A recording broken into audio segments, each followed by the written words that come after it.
Because she wanted a yoga room, my daughter-in-law kicked me out into a blizzard. We need space. Go to a shelter. My son just looked down in shame. They had no idea I had just inherited a $50 million estate from a long-lost uncle. I left crying, but the next morning I bought their apartment complex with cash. I returned as their new landlord and made their lives a living hell. I'm glad to have you here. Follow my story until the end and comment the city you're watching from, so I can see how far my story has reached. I never thought my own son would watch as his wife threw me out into a blizzard. But that's exactly what happened on that bitter December evening when the snow was falling so hard you couldn't see 3 feet in front of you. I had arrived at Winston's apartment that Friday afternoon with my old leather suitcase, the same one I'd been using for 20 years. The brown handles were worn smooth from my grip, and the corners were scuffed from being placed on countless floors of bus stations and cheap motels during the lean years when I was raising Winston alone. I'd called ahead, like I always did, to make sure it was okay to visit for the weekend. "Of course, Mom," Winston had said, though his voice lacked the warmth it once held. "Aviana's got some yoga thing going on, but we'll make it work." The apartment smelled like sandalwood incense when I walked in, that cloying, sweet scent that always made my nose itch. Aviana was in the living room, her blonde hair pulled back in a perfect messy bun, wearing those expensive workout clothes that cost more than my monthly grocery budget. She was arranging meditation cushions on the hardwood floor, her movements precise and deliberate. "Oh," she said when she saw me, not bothering to hide the annoyance in her voice. "You're here."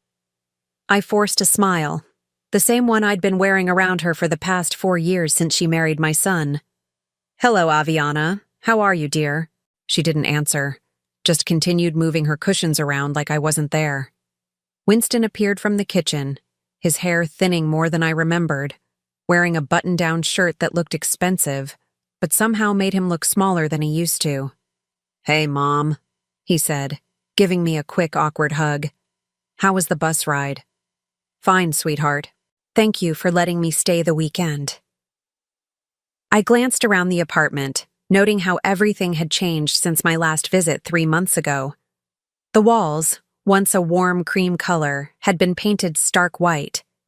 The comfortable old couch where Winston and I used to watch movies was gone, replaced by a sleek gray sectional that looked like it belonged in a doctor's waiting room. "Where should I put my things?" I asked, already knowing the answer would somehow be complicated.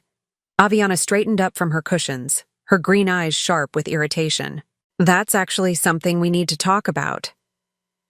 Winston shifted uncomfortably, his hands shoved deep in his pockets. I could see the muscles in his jaw working, the way they used to when he was a little boy trying not to cry. "The thing is, Mom," Aviana continued, her voice taking on that fake sweet tone she used when she was about to say something cruel, "I've been working really hard on building my yoga practice.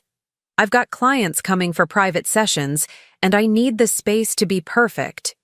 I nodded slowly, not understanding where this was going, but feeling the familiar knot forming in my stomach that always appeared when Aviana started talking. "The guest room," she said, gesturing toward the small bedroom where I always stayed. "It has the best natural light in the apartment. I really need it for my yoga studio." The words hung in the air between us like smoke. I looked at Winston, waiting for him to say something, anything, to defend me or offer an alternative. But he just stood there, staring at his expensive leather shoes, saying nothing.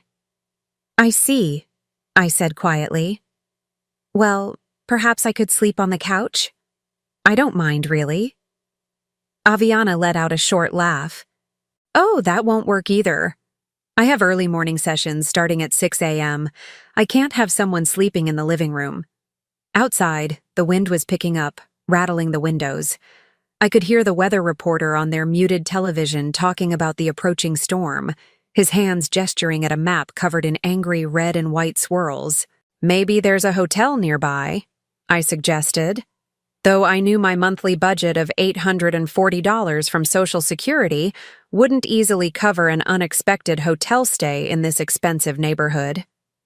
"Actually," Aviana said, her voice brightening with false enthusiasm. There's a really nice shelter downtown.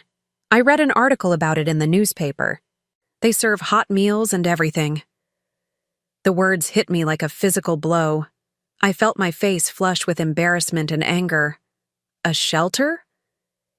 It's supposed to be quite clean, she continued, as if she were recommending a restaurant.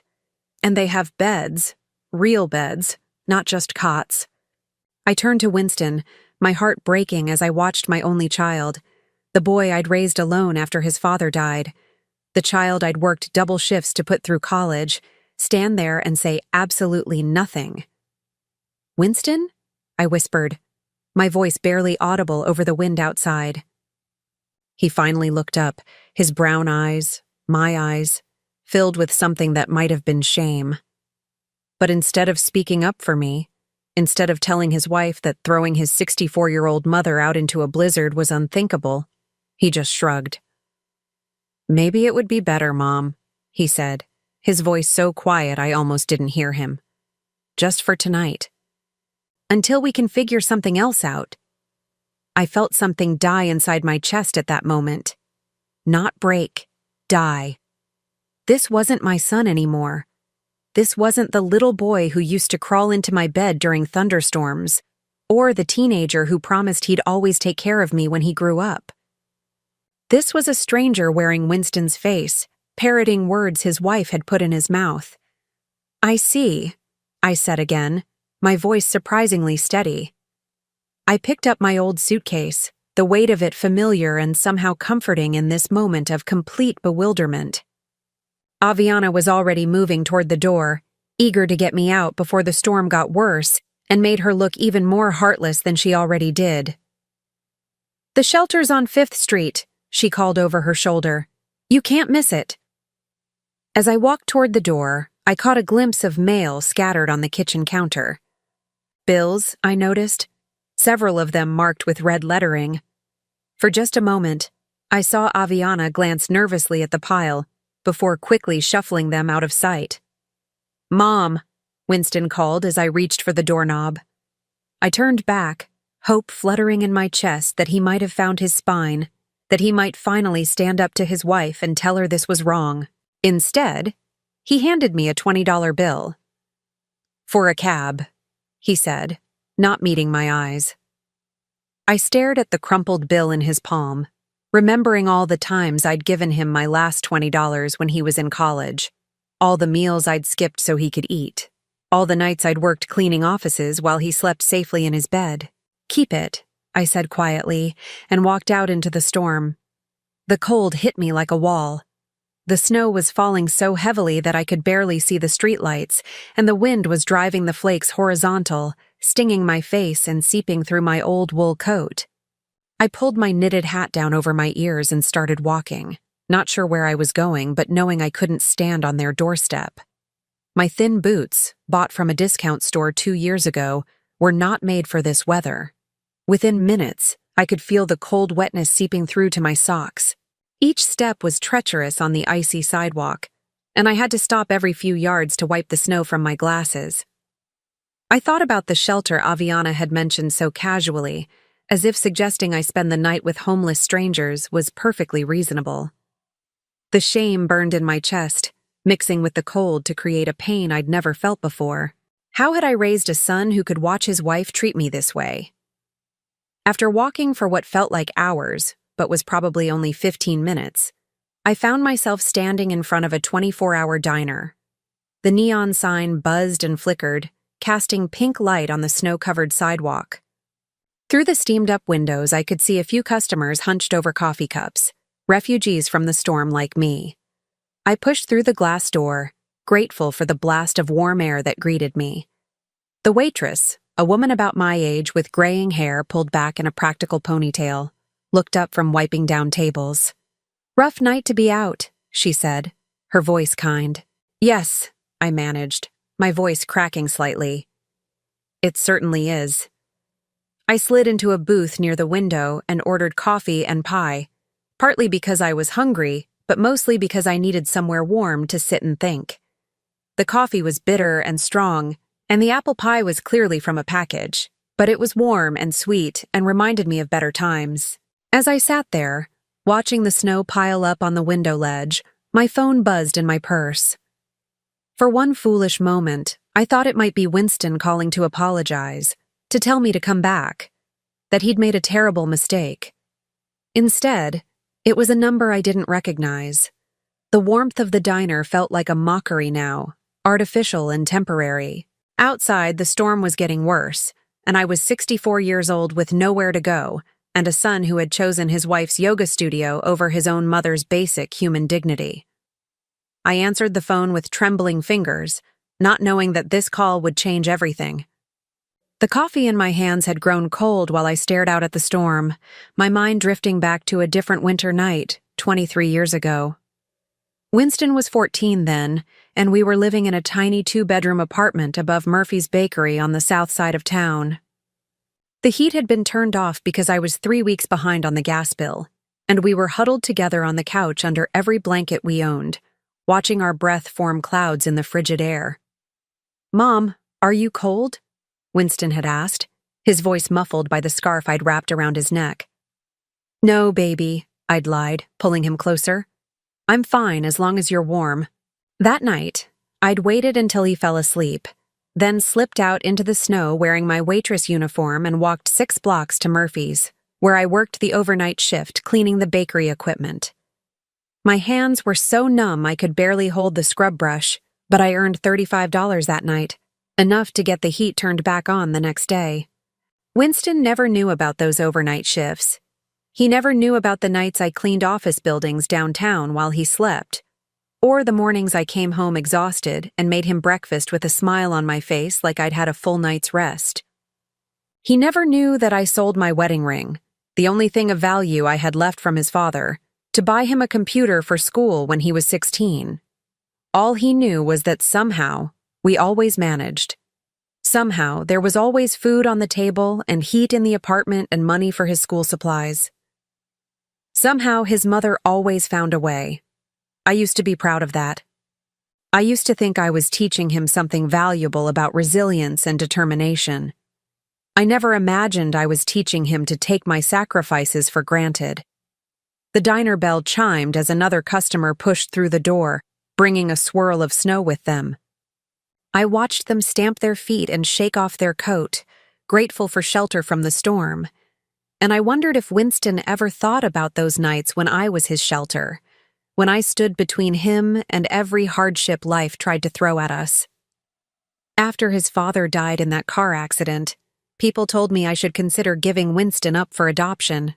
"You're so young," they said. "You could start over, meet someone else, have a real life." But Winston was my real life. He was 5 years old with his father's stubborn chin and my brown eyes, and he needed me. So I kept him, and I worked, and I sacrificed, and I never once regretted it. Not until tonight. My phone buzzed again, still showing that unfamiliar number.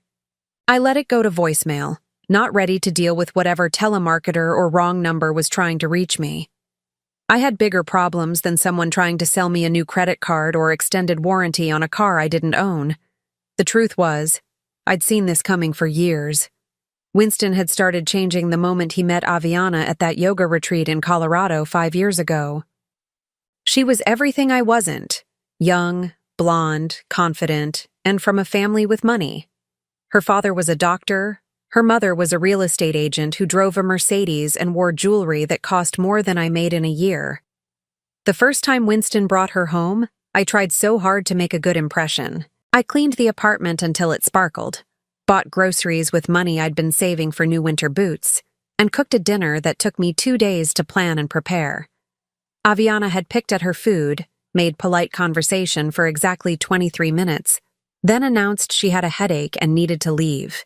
"She's just nervous," Winston had said later when I asked if I'd done something wrong.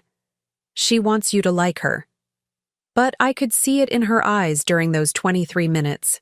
She was cataloging everything: my discount store clothes, my secondhand furniture, my small apartment with its thin walls and dated kitchen. She was calculating my worth, and I came up short. Still, I tried. For 3 years while they dated, I tried. I sent birthday cards and holiday gifts I couldn't afford. I complimented her yoga teaching and her healthy lifestyle choices. I bit my tongue when she made little comments about my apartment being cozy or my cooking being interesting. I smiled and nodded and played the role of the grateful mother-in-law-to-be who was so lucky to have such a wonderful woman love her son. The wedding was small and expensive, held at a boutique hotel in downtown. I wore a dress I'd bought at Goodwill and had altered to fit, and I watched my son marry this woman who I knew in my heart would never love him the way I did. During the reception, Aviana's mother made a point of telling me how lucky I was to have such a successful daughter-in-law, as if Winston was somehow marrying up by association. After the wedding, the changes started slowly. First, Winston stopped calling as often. Then, he stopped coming to visit my apartment, claiming it was too far from their place, even though it was only 40 minutes by bus. Then came the suggestions that I should visit them instead, but only with advance notice, and only when it was convenient for Aviana's schedule. Gradually, I became a guest in my son's life, instead of a permanent fixture. And the worst part was, he seemed fine with it. He seemed almost relieved to have someone else making the decisions about when and how often he had to deal with his mother. The last time I'd felt truly welcome in Winston's presence was 2 years ago, during a family barbecue at Aviana's parents' house. Their backyard was beautiful, professionally landscaped with a stone patio and an outdoor kitchen that probably cost more than I'd ever made in a single year. I was sitting at the far end of the table, trying to make conversation with Aviana's aunt, when I overheard Winston talking to Aviana's father. "The thing about my mom," Winston was saying, "is that she never really had any ambition, you know. She was content just working those little jobs and raising me. She never wanted more for herself." I'd felt something twist in my chest hearing those words. Never wanted more? I'd wanted everything: college, a career, travel, love, a second chance at happiness. I'd wanted 1,000 things I never got because I was too busy wanting things for him instead. But sitting in this diner now, with snow piling up outside and nowhere to go, I finally understood something I'd been too blind to see for years. Winston didn't remember my sacrifices as love. He remembered them as my job. In his mind, I wasn't a woman who had given up everything for him. I was simply a mother who had done what mothers do. And now that he had a wife to take care of him, my services were no longer required. My phone buzzed a third time, and this time I decided to answer it. Maybe it was someone calling about a job, or a neighbor who'd seen the news about the storm and was checking on elderly residents. At this point, any human contact felt better than sitting alone with my bitter thoughts. "Hello?"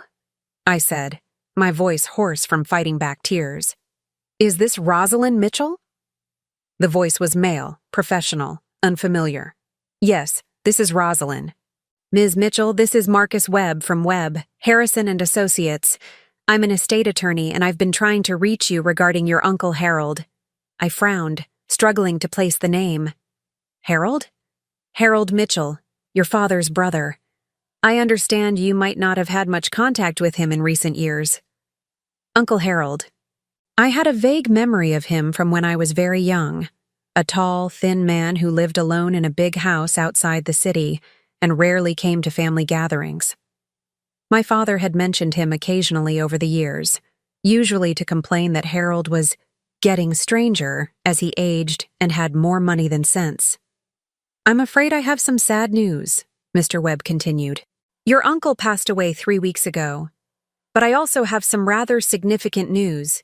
You've been named as the sole beneficiary of his estate." I nearly dropped the phone. "I'm sorry. What?"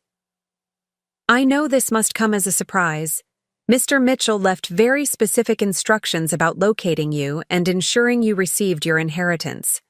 The estate is quite substantial." The diner seemed to tilt around me. I gripped the edge of the table with my free hand, trying to process what I was hearing. "How substantial?" I whispered. $50 million, Ms. Mitchell." The words didn't make sense. They seemed to float in the air between me and the phone like something from a dream. $50 million. The number was so large it felt abstract, like something you'd hear on the news about lottery winners or tech billionaires, not something that could possibly apply to a woman sitting alone in a diner during a snowstorm with $23 in her purse. I don't understand, I managed. We barely knew each other. According to the letter he left, he'd been following your life from a distance for years. He knew about your husband's death, about raising your son alone, about your struggles. He was very specific about wanting his money to go to someone in the family who had shown real character. Character? I almost laughed at the irony. An hour ago, I'd been thrown out into a blizzard by my own child. How was that for character? Ms. Mitchell, are you still there? Yes, I'm here. We'll need to meet as soon as possible to begin the transfer process. There are quite a few legal documents to sign, and given the size of the estate, there are some tax implications to discuss. Would Monday morning work for you? Monday morning, 3 days from now. 3 days to go from being a woman with nowhere to sleep tonight to being a millionaire. The absurdity of it was overwhelming. Yes, I heard myself say. Monday morning would be fine. After he gave me the address of his office and we hung up, I sat staring at my phone in complete shock. Around me, the diner continued its normal nighttime rhythm. The waitress refilling coffee cups, the cook flipping burgers, the other customers bent over their newspapers and late dinners. None of them had any idea that the woman in the corner booth had just become one of the wealthiest people in the city. $50 million. The number kept repeating in my mind, but it felt surreal, like something that was happening to someone else. I thought about Winston and Aviana, warm and comfortable in their apartment that they could barely afford, arranging meditation cushions and planning yoga sessions while I sat here in the storm they'd thrown me into. They had no idea what they'd just done. They had no idea that the mother they'd discarded like an old piece of furniture, the woman they'd sent to a homeless shelter because she was inconvenient, was now richer than they could ever dream of being. For the first time in hours, I smiled. Monday morning arrived crisp and clear, as if the weekend's blizzard had been nothing more than a bad dream. But the bruises on my heart were still tender as I sat in the leather chair across from Marcus Webb's mahogany desk, staring at documents that would change my life forever.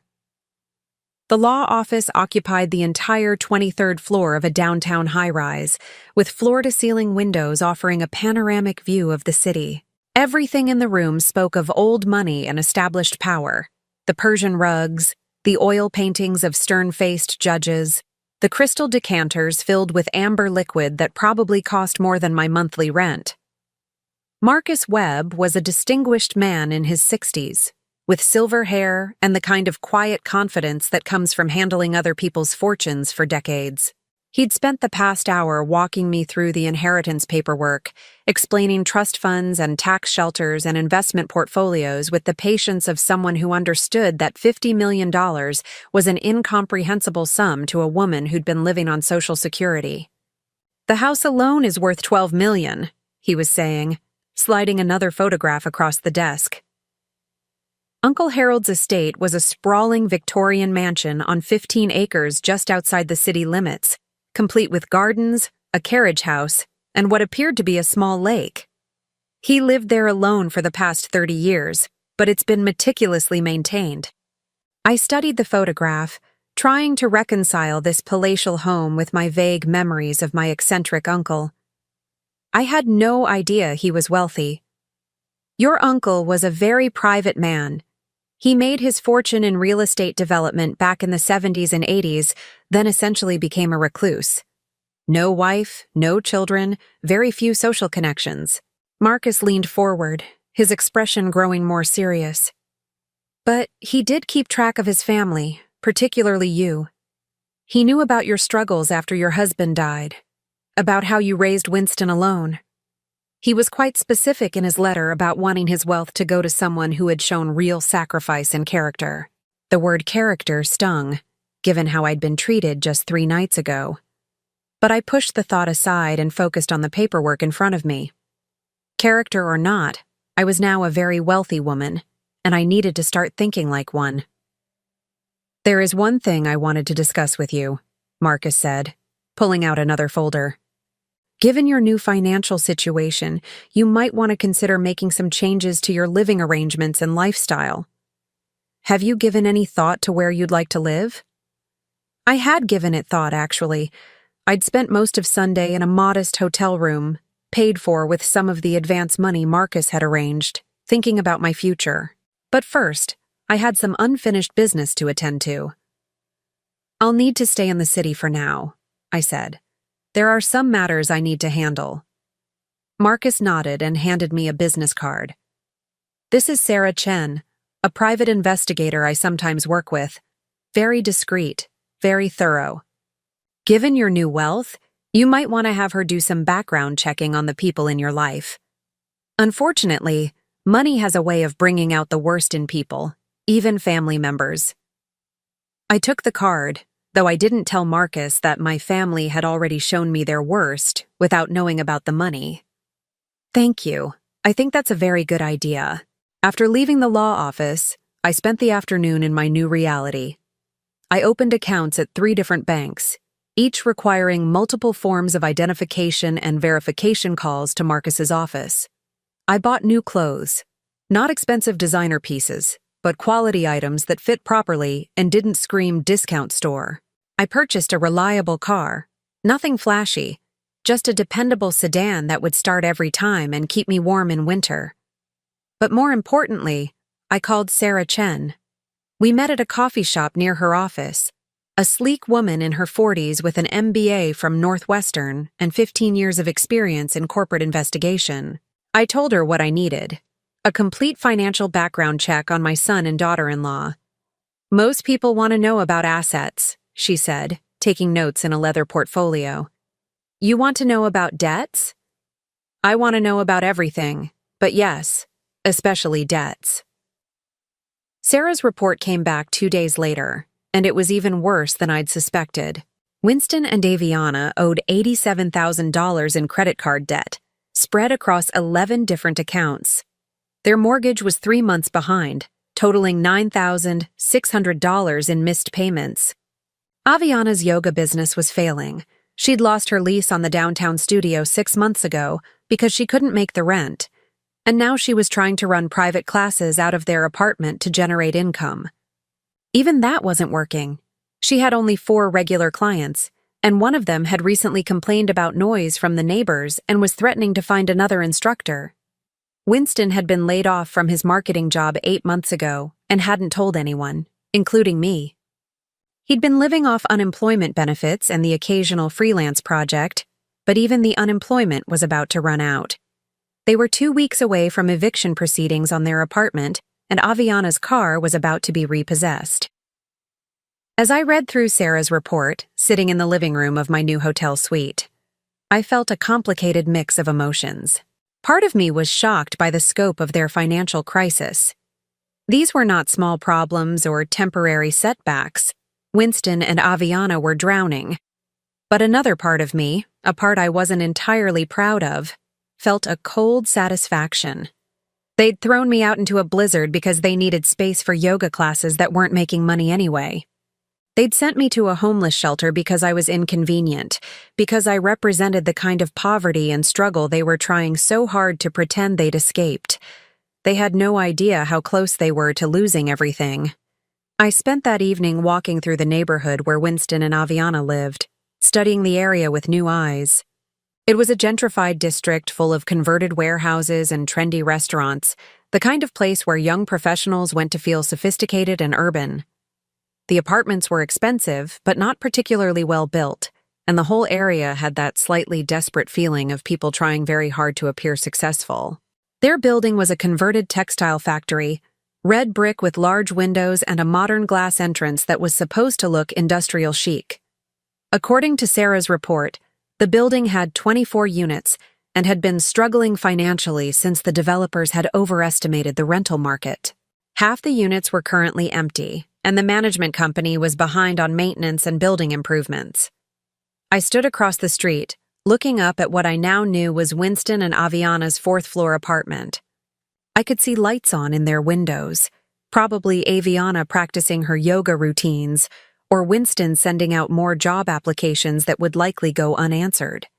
They were up there right now, probably arguing about money, blaming each other for their problems, never imagining that the solution to all their troubles was standing on the sidewalk below, the solution they'd rejected and humiliated just 1 week ago. The next morning, I called Marcus Webb. "I want to buy a building," I told him. "Certainly. What kind of property interests you? Residential, commercial, investment property?" "The Riverside Lofts on 4th Street. I want you to find out who owns it and make an offer." There was a pause on the other end of the line. "Any particular reason for that building?" "I believe it has potential." It took Marcus 3 days to track down the ownership structure and negotiate a deal. The building was owned by a small real estate investment group that had been trying to unload it for months. They were so eager to sell that they accepted my offer of $12 million without even trying to negotiate. By Friday afternoon, I was the new owner of the building where my son lived. Winston and Aviana had no idea, of course. The sale was handled through a shell company that Marcus had set up, and the management would remain the same for now. As far as my tenants knew, nothing had changed, but everything had changed. I spent that weekend in my hotel suite planning. I had Sarah pull the rental agreements and lease terms for all the units in the building. I studied the maintenance records and building expenses. I reviewed local rental rates and building codes. I was no longer just a heartbroken mother who'd been cruelly rejected. I was a businesswoman with $50 million and a very specific problem to solve. The problem was that my son and his wife had forgotten how to treat people with basic human decency. They'd become so focused on their own wants and needs that they'd lost sight of fundamental values like respect, gratitude, and compassion. They needed to be reminded of these values, and since they'd shown no inclination to learn them on their own, I was going to provide some educational opportunities. On Monday morning, I met with the building's management company. I told them I wanted to implement some improvements to increase the property value and rental income. I authorized a complete renovation of the building's common areas, starting with the lobby and mailroom. I approved new security measures, including cameras and a more sophisticated entry system. I signed off on landscaping improvements and exterior cleaning. All of these changes were perfectly reasonable for a new owner who wanted to improve their investment.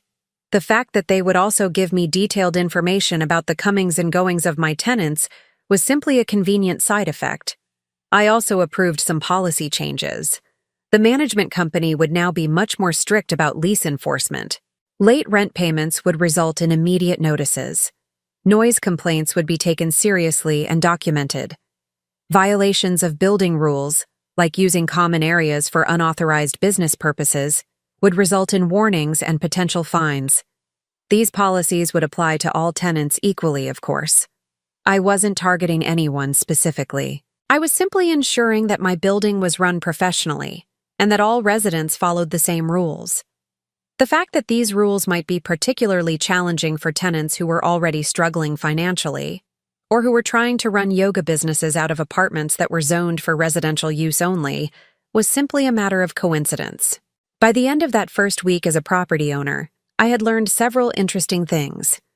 Winston left the building every morning at 8:30, dressed in a suit as if he were going to work, but according to the doorman, he usually returned by noon with coffee and a newspaper. Aviana had clients coming to the apartment for yoga sessions, which was technically a violation of both the lease agreement and the building's residential zoning. They'd had 3 noise complaints from neighbors in the past month, and their rent was now 12 days overdue. I sat in my hotel suite that Friday evening, reading through the management reports, and felt a deep sense of satisfaction. Not revenge. I told myself it wasn't revenge. This was simply education. Winston and Aviana needed to learn some important lessons about consequences, about how their actions affected other people, about what happened when you treated others with cruelty and disrespect. I was simply providing them with a learning environment. My phone rang, interrupting my thoughts. The caller ID showed Winston's number. I stared at the phone for several rings, then let it go to voicemail. A few minutes later, I played the message back. "Mom?" His voice sounded strained, worried. I wanted to check on you. Make sure you were okay after that storm last week. I know things got a little heated, and Aviana feels bad about how everything went down. Maybe we could get together for coffee or something. Talk things through?" I deleted the message without calling back. The education had begun. 3 weeks had passed since I'd become the anonymous owner of the Riverside Lofts, and the changes were already beginning to show. What Winston and Aviana didn't know was that their new landlord was watching every move they made, documenting every rule violation, and slowly tightening the screws on their comfortable little world. I'd established a routine of visiting the building twice a week, always in my new car with tinted windows, always at different times of day. I told myself I was simply monitoring my investment, ensuring the management company was doing their job properly. But the truth was more complicated than that. I was studying Winston and Aviana the way a scientist studies lab rats, observing their behavior as their environment became increasingly hostile. The first major change had been the rent increase.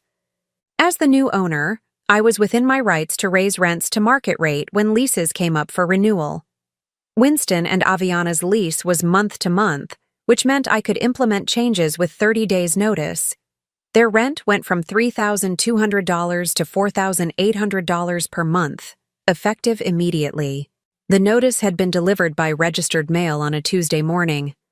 I knew because I'd been parked across the street, watching through binoculars as Aviana signed for the envelope. Even from a distance, I could see her face change as she read the contents. She'd stood in the lobby for several minutes, reading the notice over and over as if the words might somehow change. That afternoon, she'd stormed into the management office, demanding to speak with someone in authority. I'd received a detailed report from the property manager within hours. "The tenant in 4B is very upset about the rent increase," Cheryl Martinez had told me over the phone. Cheryl was a professional property manager in her 50s who'd been handling difficult tenants for decades. She claims they can't afford the new rate and wants to negotiate. "What's the current market rate for similar units in the neighborhood?" I'd asked, though I already knew the answer. $4,800 is actually below market. Similar units are going for $5,000 to $5,500. Then we're being very reasonable. Did she indicate whether they plan to sign a new lease or vacate? She asked for 2 weeks to consider their options. I'd given them the 2 weeks, of course. I was nothing if not fair. During those 2 weeks, I'd watched them scramble. Winston had started leaving the building earlier each morning, staying out longer each day, presumably looking for work with increased desperation. Aviana had increased her yoga sessions, trying to pack more clients into their apartment, despite the noise complaints from neighbors. Which brought up the second issue I'd been addressing as their new landlord, the unauthorized business operation. Residential units in the Riverside Lofts were zoned for living, not for commercial activities.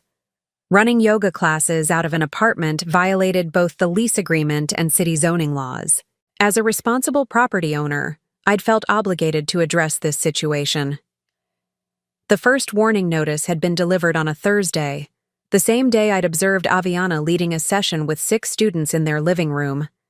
The notice was polite but firm, reminding tenants that commercial activities were prohibited in residential units and that violations could result in lease termination. Aviana had ignored the warning. 3 days later, she'd held another session, this time with 8 participants. The tenant below them, a software engineer named David Park, had filed a formal noise complaint. Then the tenant next door had complained about people congregating in the hallway. Then the elderly woman across the hall had expressed concern about strangers coming and going at all hours. The second warning notice had been more serious, outlining specific lease violations and giving them 72 hours to cease all commercial activities. I'd been particularly pleased with that notice, partly because it was legally airtight, but mostly because I'd written it myself.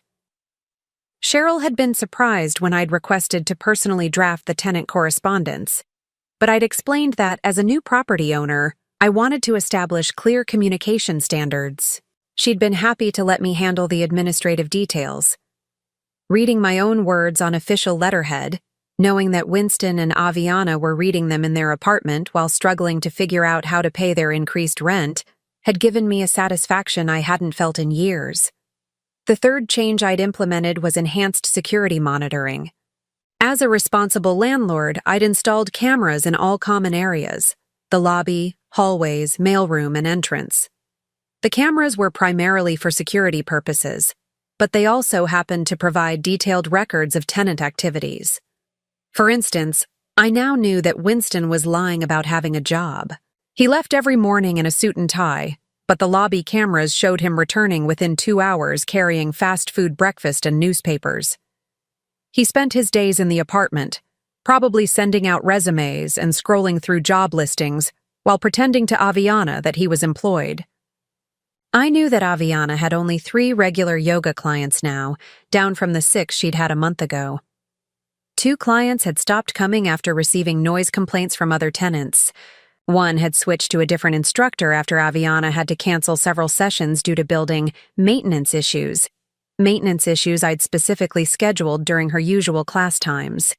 I knew they'd been fighting. The cameras couldn't pick up audio, but body language spoke volumes. I'd watched them argue in the lobby after receiving the rent increase notice. I'd seen Aviana throw what appeared to be bills at Winston in the hallway outside their apartment. I'd observed Winston storming out of the building at 11:30 on a Wednesday night, only to return 3 hours later looking defeated. Most importantly, I knew they were falling behind on everything. Their rent was now 26 days overdue. Their car payment was late. I'd seen the repossession notice taped to their vehicle in the building's parking garage. Aviana had started working at a coffee shop downtown, something she'd apparently tried to hide from her yoga clients by wearing a baseball cap and taking the service elevator. All of this information came to me through perfectly legal and ethical channels. I was simply being a diligent property owner, monitoring my investment, and ensuring my tenants were fulfilling their obligations.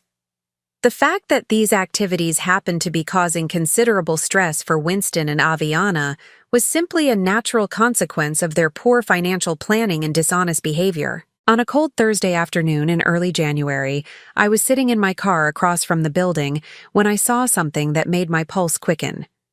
A man in a gray suit was posted signs in the lobby: eviction notices. I waited until he left, then walked into the building as if I were visiting another tenant.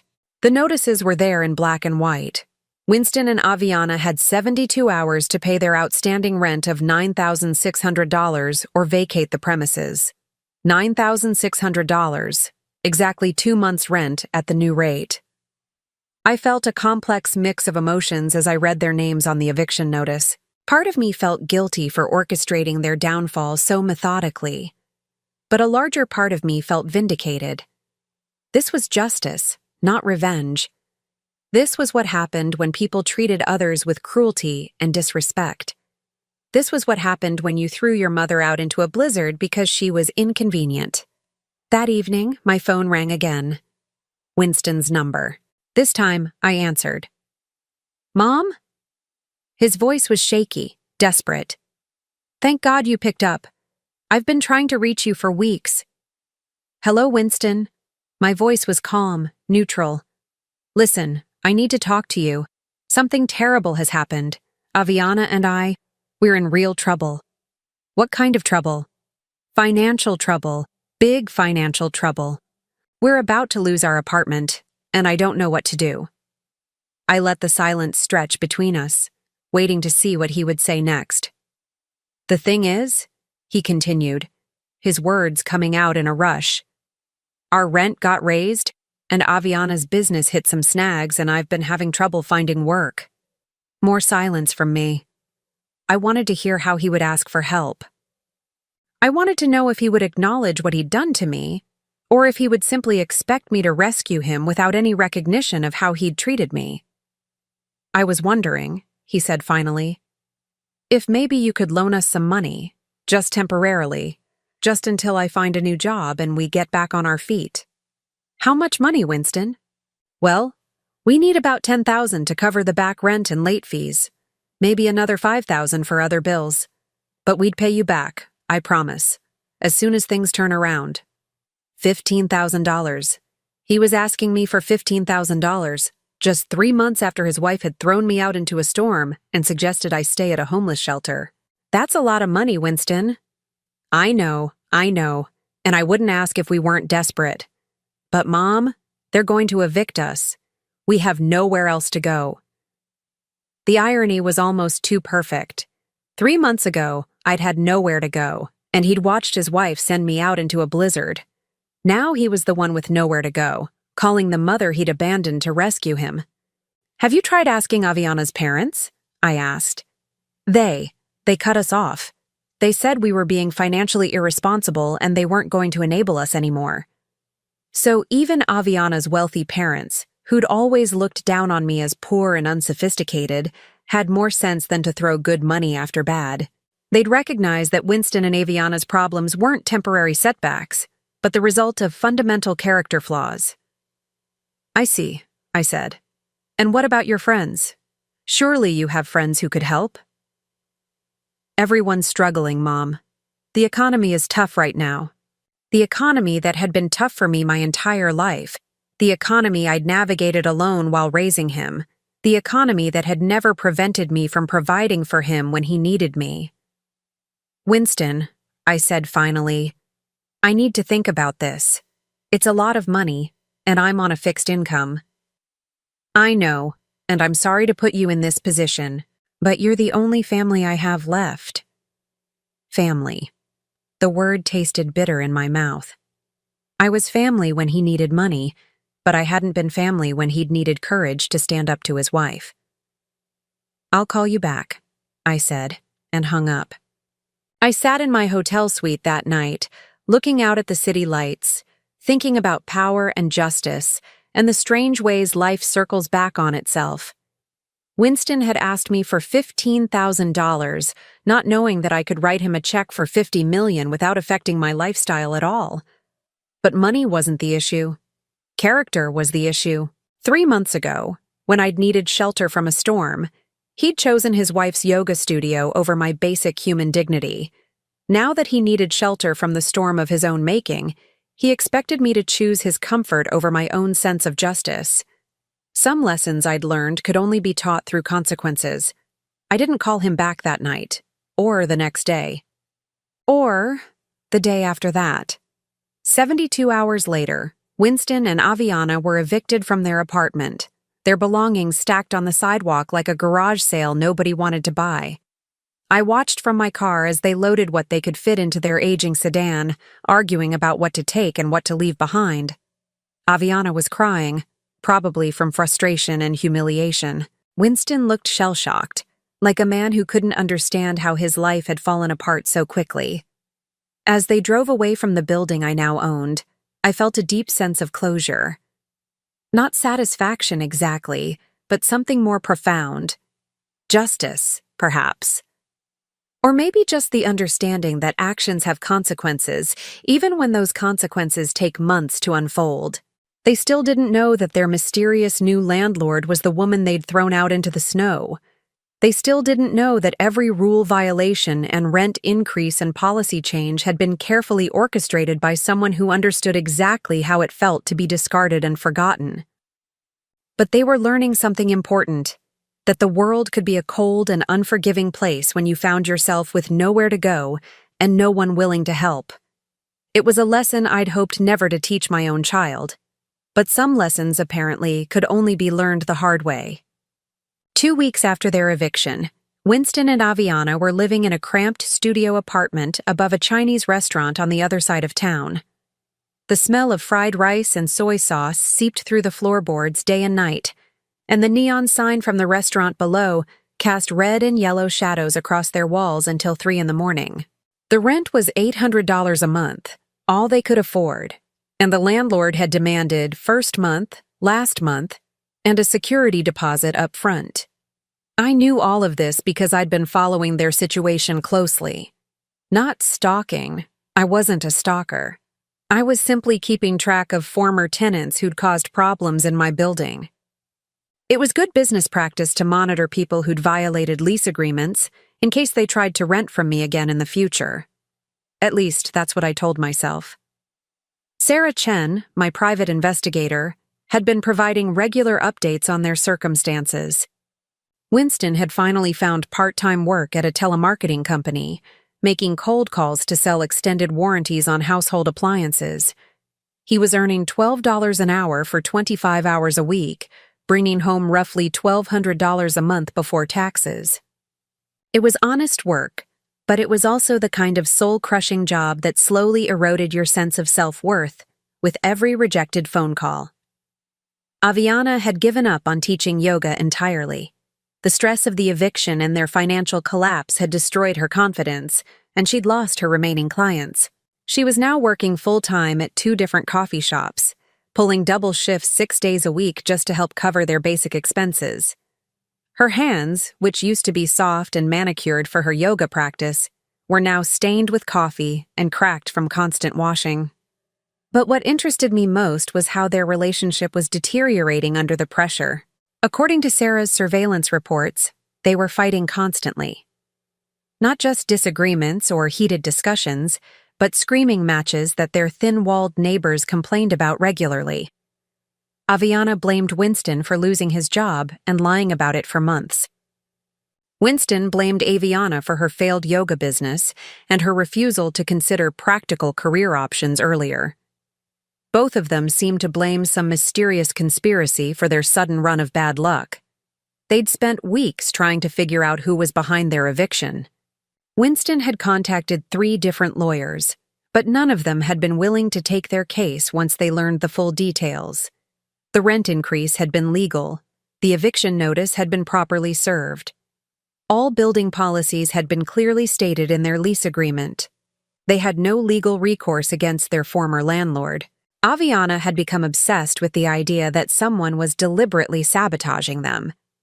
She'd convinced herself that one of her former yoga clients, probably someone jealous of her success, had somehow bribed their landlord to get them evicted. It was a ridiculous theory with no basis in reality, but it gave her something to focus her anger on besides their own poor choices. Winston, meanwhile, had developed his own conspiracy theory. He believed his former boss had blacklisted him throughout the marketing industry, preventing him from finding decent employment. He'd convinced himself that his unemployment was the result of professional sabotage rather than the simple fact that he'd been laid off during a corporate downsizing and didn't have the skills or experience to compete in a tough job market. Neither of them suspected that their real problem was sitting in a luxury hotel suite across town, monitoring their every move and feeling a complicated mix of satisfaction and guilt about their suffering. The guilt was new, and it bothered me more than I wanted to admit. 3 weeks into their new living situation, Winston called me again. I'd been expecting the call. Sarah had reported that they were already behind on rent at their new place, and their credit cards were maxed out. They were approaching complete financial collapse, and I was still the only person in their lives who might be able to help them. "Mom," he said when I answered, his voice hollow with exhaustion. "I know you're probably busy, but I really need to talk to you." "About what, Winston?" "About everything. About what happened that night with the storm. About how Aviana and I have been struggling. About how I've been a terrible son." The last part caught me off guard. In all his previous calls, Winston had focused on their financial problems without acknowledging the deeper issues between us. This was the first time he'd admitted that our relationship was damaged. "Go on," I said, settling back in my hotel room chair. "I keep thinking about that night," he continued, his voice cracking slightly. "About how we made you leave during the storm. About how scared you must have been, walking around in the snow with nowhere to go." I closed my eyes, remembering the bite of the wind, the feeling of snow soaking through my inadequate boots, the humiliation of being discarded like garbage by my own child. "It was a difficult night," I said quietly. "I should have stood up to Aviana. I should have told her that throwing you out was wrong, that you were welcome in our home no matter what she wanted to do with that stupid room." His voice was getting stronger, more emotional.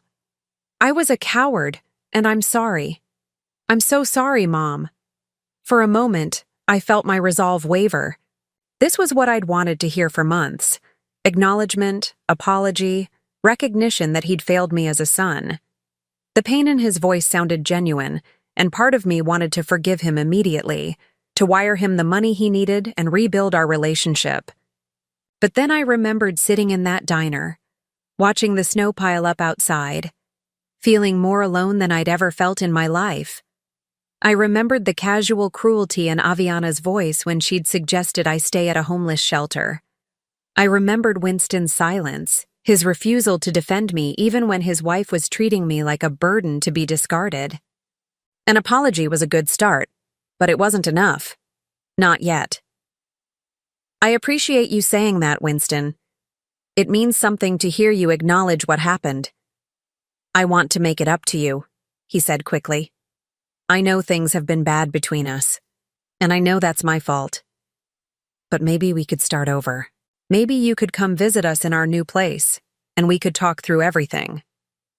Visit them in their studio apartment above a Chinese restaurant, where they were struggling to pay $800 a month in rent. Where Aviana was working herself to exhaustion at coffee shops, and Winston was making cold calls for $12 an hour. Where they were fighting constantly and blaming invisible conspiracies for their problems, instead of taking responsibility for their choices. I don't think that's a good idea right now, I said. Please, Mom. I know we don't deserve it, but we really need help. Not just money, though we need that too, but family. We need to know that we're not completely alone in this. Alone. The word echoed in my mind, carrying with it all the weight of my own recent loneliness. They were feeling alone now, the same way I'd felt alone walking through that blizzard. The same way I'd felt alone for years while they built their life around Aviana's needs and wants, treating me like an occasional inconvenience rather than a family member. But there was a crucial difference between their loneliness and mine. My loneliness had been imposed on me by their choices. Their loneliness was the result of their own actions, their own cruelty, their own failure to treat others with basic decency and respect. Winston, I said finally, do you remember what Aviana said to me that night? Do you remember her exact words? There was a long pause. She said some things she shouldn't have said. She told me to go to a homeless shelter. She said there was a nice one downtown, like she was recommending a restaurant. My voice was steady, but I could feel old anger stirring beneath the surface. And you stood there and let her say it. You let your wife suggest that your 64-year-old mother should spend the night with homeless strangers, rather than inconvenience her yoga practice. I know, and I'm ashamed of it every day. Are you? Or are you ashamed now because you need something from me? Another long pause. When Winston spoke again, his voice was smaller, more defeated. Maybe both. I don't know.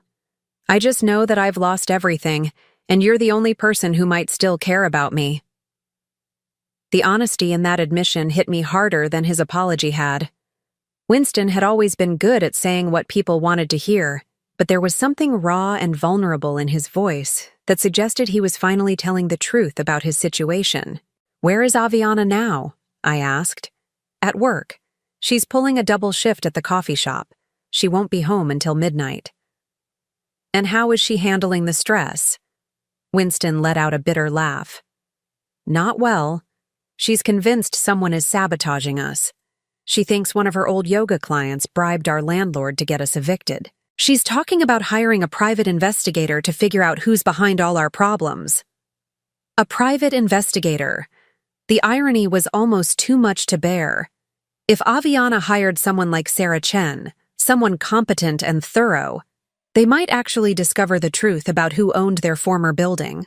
They might trace the shell company back to Marcus Webb's law firm, and from there to me. But they probably couldn't afford a real investigator. They were barely scraping together rent money for a studio apartment above a restaurant.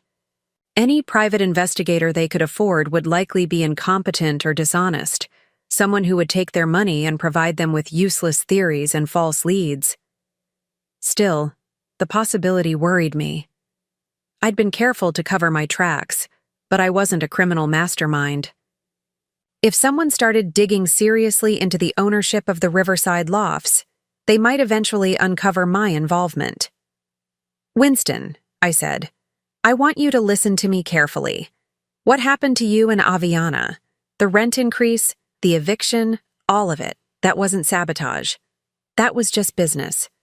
Sometimes landlords raise rents. Sometimes tenants get evicted for violating their leases. It's not personal, and it's not a conspiracy. It's just what happens when people can't pay their bills."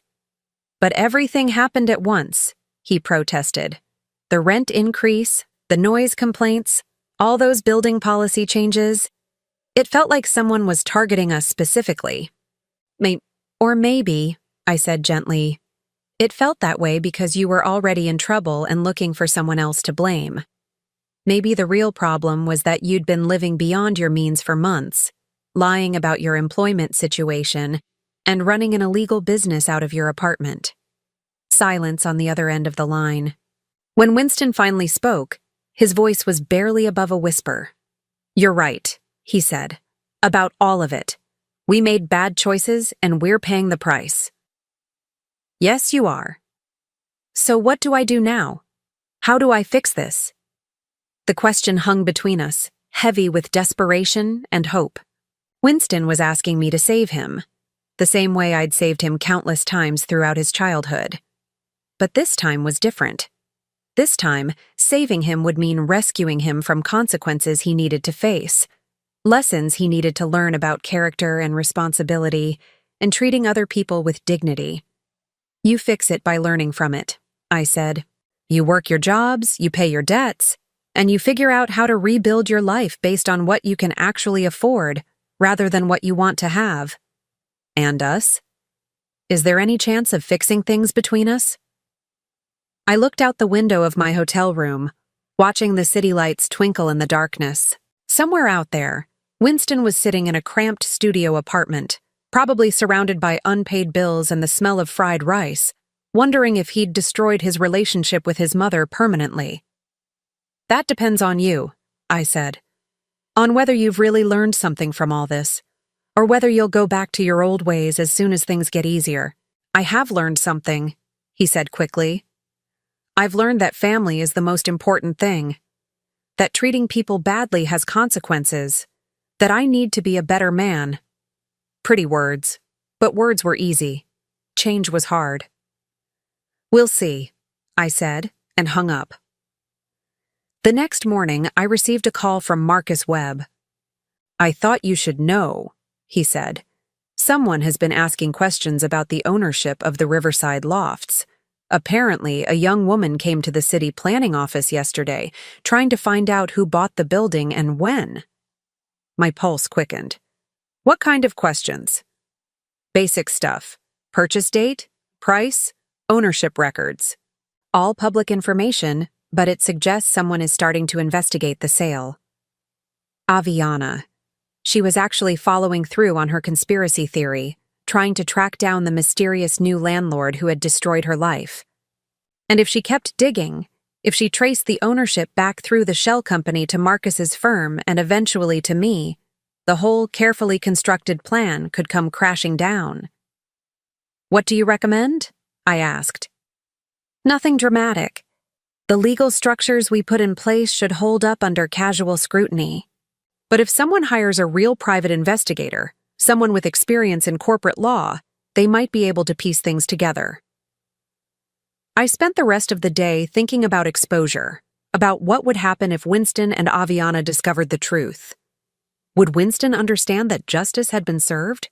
Would he see the poetic appropriateness of learning about homelessness from the woman he'd sent out into a blizzard?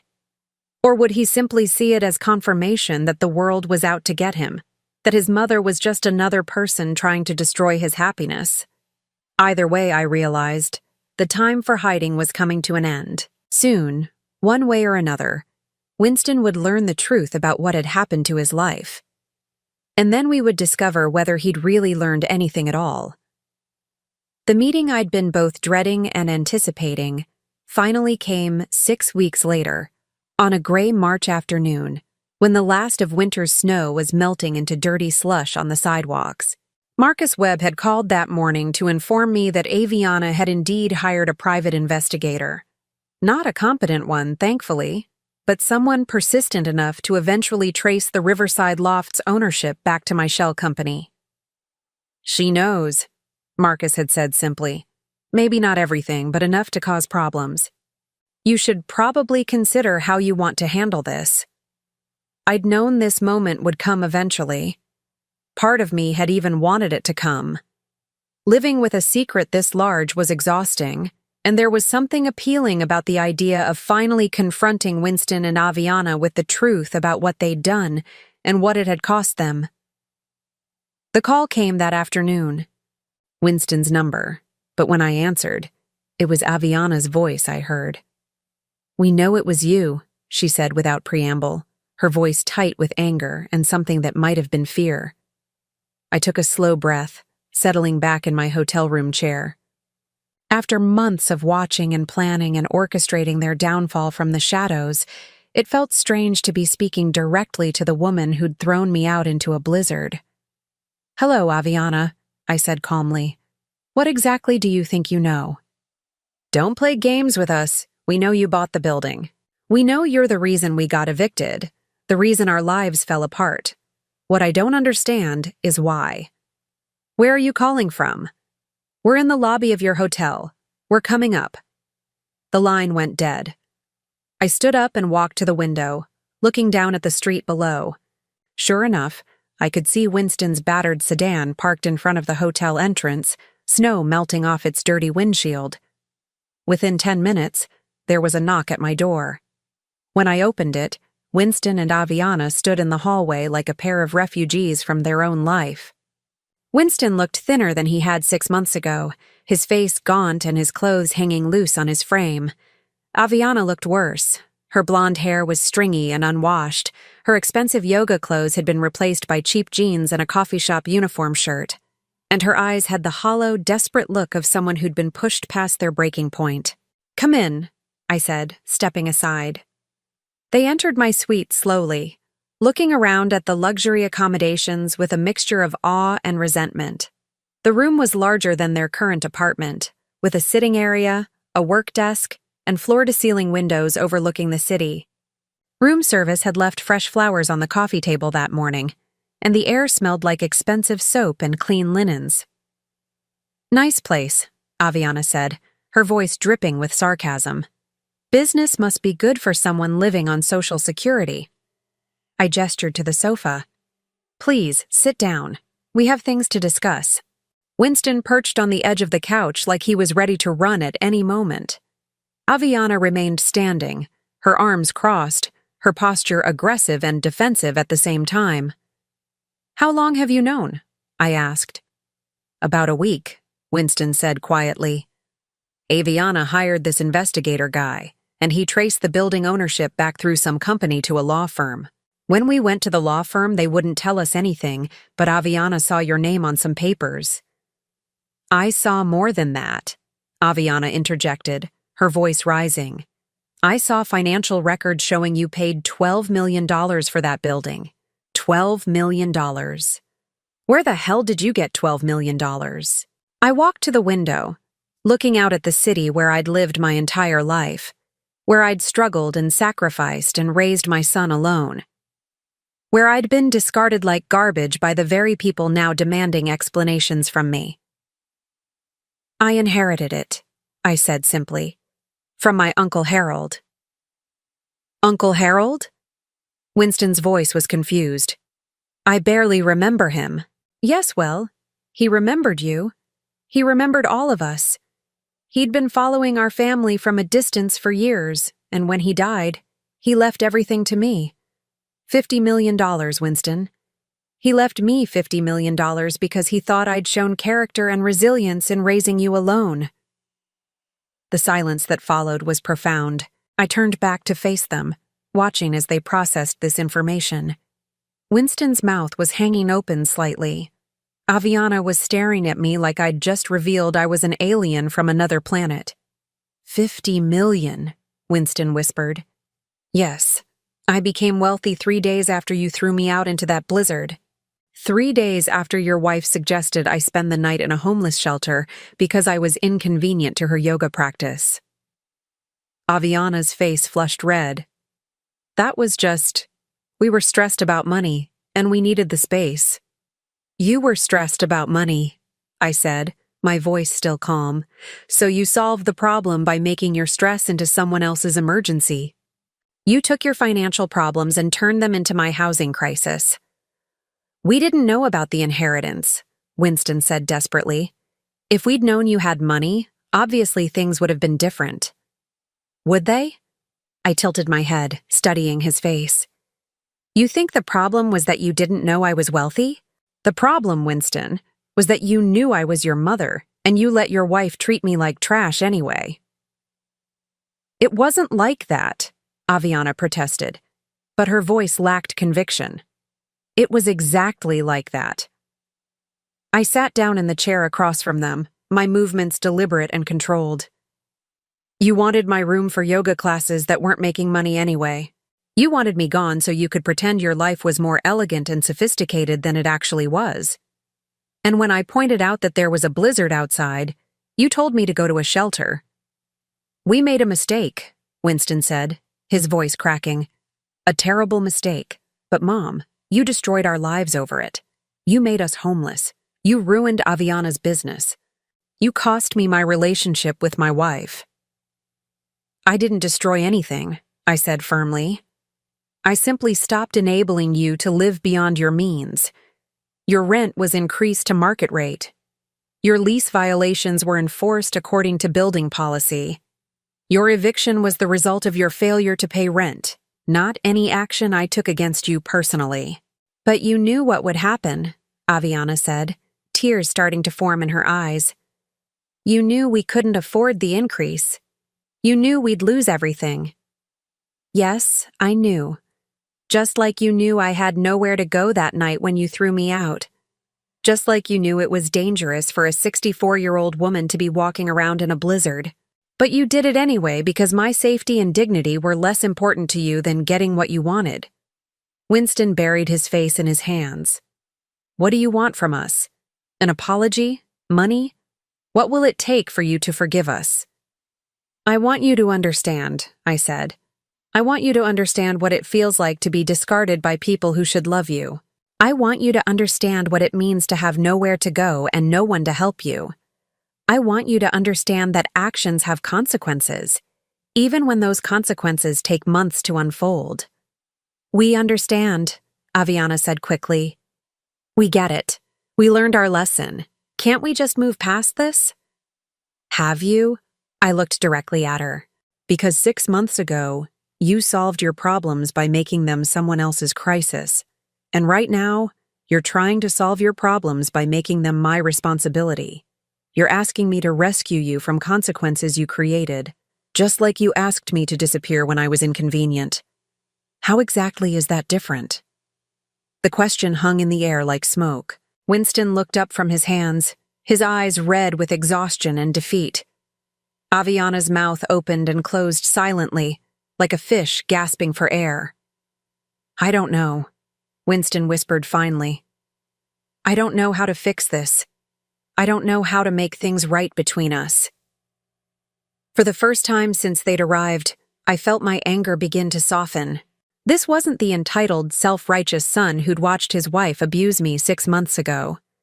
This was a broken man who was finally beginning to understand the weight of his choices. Do you remember, I said quietly, when you were 7 years old and you broke Mrs. Patterson's window with a baseball? Winston nodded slowly. You came home crying, terrified that you were going to get in trouble, and I told you that the only way to make it right was to go to her house, admit what you'd done, and offer to pay for the damage out of your allowance. Do you remember what happened? She forgave me, Winston said. She said accidents happen, and she was proud of me for being honest about it. But you still had to pay for the window. Yes. Because forgiveness doesn't mean there are no consequences. It means that despite the consequences, the relationship can be repaired. I leaned forward, my voice gentle but firm. I can forgive you, Winston. I want to forgive you. But forgiveness doesn't mean I'm going to rescue you from learning the lessons you need to learn. So what happens now?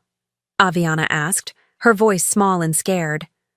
Now you rebuild your lives based on what you can actually afford rather than what you want to have. You work your jobs, you pay your debts, and you figure out how to be the kind of people others want to help rather than the kind of people who take advantage of others' generosity. And us? Winston asked. Is there still a chance for us to have a relationship? I stood up and walked back to the window, looking out at the city where my son was learning hard lessons about character and consequences, where he was discovering what it meant to struggle, to be vulnerable, to need help from others. There's always a chance, I said. But it has to be a real relationship, based on mutual respect and genuine affection. Not a relationship where I'm valued for what I can provide and discarded when I'm inconvenient. How do we prove that to you? Winston asked. I turned back to face them, these two broken people who'd spent months learning what I'd known my entire life, that the world could be cold and unforgiving when you had nowhere to turn and no one willing to help. You don't prove it to me, I said. You prove it to yourselves. You become the kind of people who deserve forgiveness, who deserve help, who deserve love. And maybe someday, if you succeed, we can try again. Winston stood up slowly, his movements those of a much older man. Will you keep in touch? Let us know how you're doing. I'll think about it. Aviana, who'd been silent for several minutes, suddenly spoke up. I'm sorry, she said, her voice breaking. I'm sorry for what I said that night. I'm sorry for how I treated you. I was awful and I know it, and I don't have any excuse except that I was selfish and cruel and I thought I was better than you. It was the first genuine apology I'd received from either of them. Not an apology designed to get something from me, but an acknowledgement of real wrongdoing and genuine remorse. Thank you, I said. That means something. They left a few minutes later, walking slowly toward the elevator like two people carrying invisible weights. I watched from my window as they climbed into their battered sedan and drove away, probably back to their studio apartment above the Chinese restaurant where they'd spend the evening figuring out how to rebuild their lives from scratch. I felt lighter than I had in months, not because I'd gotten revenge. Revenge would have been cold and empty. This felt like something more meaningful. Justice, perhaps. Or maybe just the restoration of natural order. Winston and Aviana had learned what it meant to be vulnerable and powerless. They'd learned that actions have consequences. They'd learned that the people you hurt today might be the people you need help from tomorrow. Whether they'd learned these lessons permanently remained to be seen. People have a remarkable capacity for forgetting hard-won wisdom when life gets easier again. But for now, at least, they understood something about character and consequences that they'd been missing their entire lives.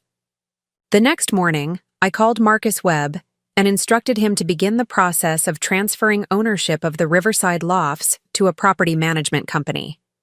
I was done playing landlord. I was done orchestrating other people's consequences. It was time to focus on my own life, my own future, my own happiness. 2 weeks later, I moved into Uncle Harold's mansion on the lake. It was too big for one person, but it was beautiful and peaceful, with gardens that needed tending and rooms that needed living in. I hired a housekeeper named Maria who taught me to cook authentic Mexican food. I bought a dog, a golden retriever named Charlie, who'd been abandoned at the animal shelter and needed a second chance. I learned to paint watercolors and took piano lessons and joined a book club with women my age who'd lived full, complicated lives and had interesting stories to share. I traveled to places I'd only read about, Italy, Greece, Scotland, and discovered that the world was full of beauty and kindness when you had the resources to access it safely. 6 months later, I received a letter from Winston. He and Aviana had separated, not bitterly, but quietly, both of them acknowledging that their relationship had been built on shallow foundations that couldn't survive real hardship. Winston was still working at the telemarketing company, but he'd been promoted to supervisor and was taking business classes at night. Aviana had moved back in with her parents and was training to become a physical therapist, a more stable career that would let her help people without requiring them to pay for private yoga sessions. "I think about that night often," Winston wrote. "Not just because of what we did to you, but because of who I was that night. I was a coward and a follower, someone who let others make his moral decisions for him. I'm trying to become someone better, someone you could be proud of. I don't know if I'll succeed, but I'm trying." I wrote back, a short note telling him I was proud of him for trying, that character was built through choices made in difficult times, and that I loved him regardless of his mistakes. I didn't offer him money or invite him to visit, but I left the door open for a future relationship built on mutual respect rather than financial dependence. A year later, we had lunch together at a small cafe near his apartment. He looked healthier, more confident, like a man who'd found his footing in the world. We talked about his work, his classes, his hopes for the future.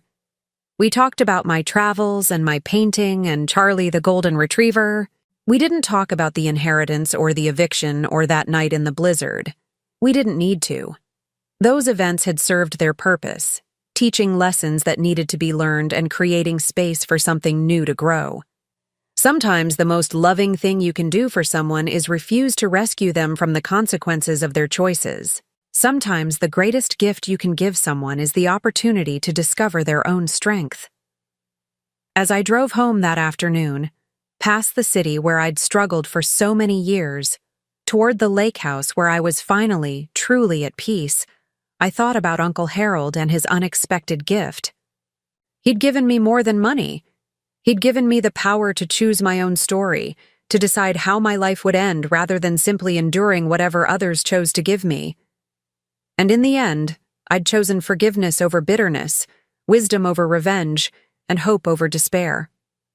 I'd chosen to use my inheritance not just to punish those who'd wronged me, but to teach them and myself about the kind of people we could choose to become.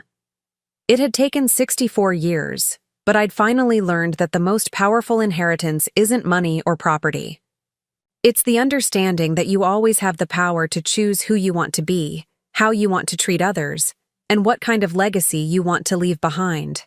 And that knowledge, I realized, was worth more than $50 million. Now I'm curious about you who listened to my story. What would you do if you were in my place? Have you ever been through something similar? Comment below, and meanwhile, I'm leaving on the final screen 2 other stories that are channel favorites, and they will definitely surprise you. Thank you for watching until here.